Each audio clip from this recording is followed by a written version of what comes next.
بسم الله. في البداية نرحب بجميع وسائل الإعلام المرئية والمسموعة والمقروءة على هذه التغطية الإعلامية اللي قايمين بها، ونجدد الترحيب بضيف ليبيا أخي الرئيس حسن الشيخ محمود والوفد المرافق له في بلدهم الثاني ليبيا، بعد يوم حافل من المباحثات التي توجت بتوقيع العديد من مذكرات التفاهم، وكذلك الاتفاق على تفعيل لجان مشتركة في عدد من القطاعات، وكذلك استئناف آلية التشاور السياسي واللجنة العليا المشتركة. علاقاتنا هي علاقات تاريخية، وهي علاقات وطيدة، ونحن مستمرين في تطويرها على المستوى الثنائي وعلى المستوى الإقليمي والدولي. وتعاوننا لا يقتصر فقط على ما تم التعاون عليه اليوم أو على ما تم التوقيع عليه اليوم، حيث سيشمل مجالات الاستثمار والتعاون في مجالات التدريب والتعليم. كما لا يفوتنا أن نؤكد على دعمنا للصومال، وكذلك نؤكد على دور الصومال المهم خلال هذه الفترة والتعاون في المحافل وفي المنظمات الدولية. نحن نعرف بأن نحن لدينا قواسم مشتركة، سواء كان على مستوى جامعة الدول العربية أو على مستوى الاتحاد الأفريقي أو على مستوى الأمم المتحدة. فالصومال الآن دولة عضو غير دائم في مجلس الأمن، ممثلة لأفريقيا بجانب الجزائر وسيراليون، وأيضا هي دولة فاعلة في الاتحاد الأفريقي. فنحن سيكون هناك تنسيق بين بلدينا من أجل دعم استقرار البلدين، وهي إحدى الدول في الآي 3 كما قلت، التي نعول كثيرا على أن تكون داعم لوحدة التراب الليبي، وأن تكون داعمة لاستقرار ليبيا والذهاب خلال الفترة القادمة إلى انتخابات برلمانية وكذلك رئاسية. فكل السلطات الموجودة الآن مستمدة الشرعية من الاتفاق السياسي، وبالتالي نرى بأن لا بد من عدم تكرار التجارب الماضية، ولا بد أن يكون هناك انتخابات، وأن يكون الشعب الليبي هو سيد السلطات وهو الذي يختار من يمثله خلال الفترة القادمة. فأكد الإخوة في الصومال وأكد فخامة الرئيس بأنه سيكون داعم لرؤية الشعب الليبي، وأن من حق الشعب الليبي أن يختار من يمثله خلال هذه المحافل في الفترة القادمة. فنحن نجدد ونؤكد على التعاون المشترك ما بين البلدين، وعلى دعمنا للصومال حتى تستقر في المجالات الأمنية والسياسية والاقتصادية، وكذلك نعول على الأشقاء في الصومال على دعم الاستقرار في ليبيا، وهذا الاستقرار الذي توج بالعديد من زيارات الرؤساء خلال المدة الماضية، وآخرها اليوم هذه الزيارة من فخامة الرئيس الصومالي التي تؤكد على هذا الاستقرار في دولة ليبيا. وأعود الشكر فخامة الرئيس، وتفضل لك الكلمة.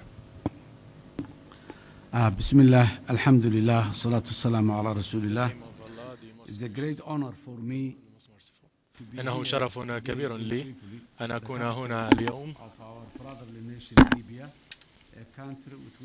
إنها فرصة مهمة بالنسبة لي أن أرى أن الدولة الليبية تسير بخطى جيدة نحو الأمام، وأن الدعوة نحو دعم الاستقرار في ليبيا نرى أنه أمر مهم، وهو دور للدولة الصومالية كدولة شقيقة لليبيا. وهنا نريد أن نشكر الدكتور فخامة الرئيس الدكتور محمد المنيفي على دوره في تنسيق هذه الزيارة ودعم العمل في هذا المجال والاستقبال الحار الذي حصلنا عليه. نحن سعداء بهذا، وأود أن أقول أن الصومال تهتم بشكل كبير بالدور الذي تلعبه ليبيا، وترى أن لها أيضا دورا مهما تجاه ليبيا في هذه الفترة، وأن الشعبان قد خلقا ليعملا معا بشكل أو بآخر إن صح القول. هناك تاريخ كبير تشاركه الدولتان واهتمامات مشتركة كما تفضل فخامة الرئيس. الصومال مرت بفترة صعبة أيضا. الصومال كانت أو قيادة الصومال كانت قد انتخبت بشكل غير مباشر لآخر 25 سنة. الآن في 2026 هي السنة التي تطمح فيها الصومال أن تذهب مثل ليبيا لتحصل على انتخابات مباشرة للناس، وأن يستطيع الشعب أن ينتخب من يمثله على المستوى الفيدرالي والوطني والبرلماني أيضا. الصومال تعمل على إعادة هيكلة النظام بشكل عام والعمل على إصلاح سياسي كبير حتى ينجح هذا الأمر، وستعمل الصومال في منتصف هذا العام على بدء العمليات الانتخابية حتى يتم انتخاب أو إجراء العملية الانتخابية عبر الأحزاب السياسية. الصومال الآن تريد أن تعمل على عدة جوانب، وستعمل على أول انتخابات منذ 1969. هي أول انتخابات صومالية مباشرة، لذا نتمنى لليبيا نفس الهدف أو نجاح في نفس الهدف، وهو تحقيق العملية الانتخابية وأن تحصل على الوصول إلى الاتفاقية السياسية الذي من شأنها أن يأتي بأجسام سياسية جديدة. الصومال تشارك ليبيا روح المقاومة والرغبة في الحرية الدائمة منذ يوم استقلالها، وهنا نستذكر شيخ الشهداء عمر المختار رحمه الله، وهذا أمر لا يمثل فقط ليبيا بل يمثل القارة بالكامل، فهو أحد أيقونات الجهاد وأيقونات المقاومة والحرية. الصوماليون أيضا قاتلوا بالمقاومة ليحصلوا على سيادتهم ويحتفظوا بسياسة بلادهم ويحموها من القوات الاستعمارية التي كانت تطمع فيها. الصومال وليبيا لطالما كانوا معا ويعملان معا ويتعاونان معا في جميع الجوانب سياسيا واقتصاديا وأمنيا. والآن الوضع الحالي هناك مشاكل كبيرة وتحديات نواجهها معا وهي مشتركة، لابد أن نقف مع بعضنا البعض في الساحات الدولية. الاتحاد الأفريقي والجامعة العربية كما تفضل الرئيس هي أشياء أو منصات هامة بالنسبة لنا، ولابد أن نعمل معا لنستفيد منها لصالح مصالحنا كدولتين، مصالحنا المشتركة. فخامة الرئيس، نحن نرى أن أمتينا قد تخطيتا مرحلة النزاع، والآن حان وقت قلب الصفحة والتركيز في المستقبل، ولم نخسر أو لم نفقد تركيزنا حول هدفنا الرئيسي، وهو إعادة الإعمار وإعادة البناء. ونحن مستمرون بالتركيز والدعم المستمر وأيضا الالتزام الكبير للوصول لهدفنا معا. ونحن نرى أن الصومال لديها إمكانيات هائلة تماما مثل ليبيا، ولابد أن نصل إلى الاستفادة من كل هذه الإمكانيات للدولتين. نحن نرى أن السيد الرئيس وأيضا السيد رئيس الوزراء قد لعبوا دورا مهما في ليبيا اليوم، ونتمنى أن نستطيع أن نقوي تعاوننا أكثر معهما ومع الدولة الليبية في شق التعاون فيما يتعلق بالبنية التحتية والمشاريع المختلفة.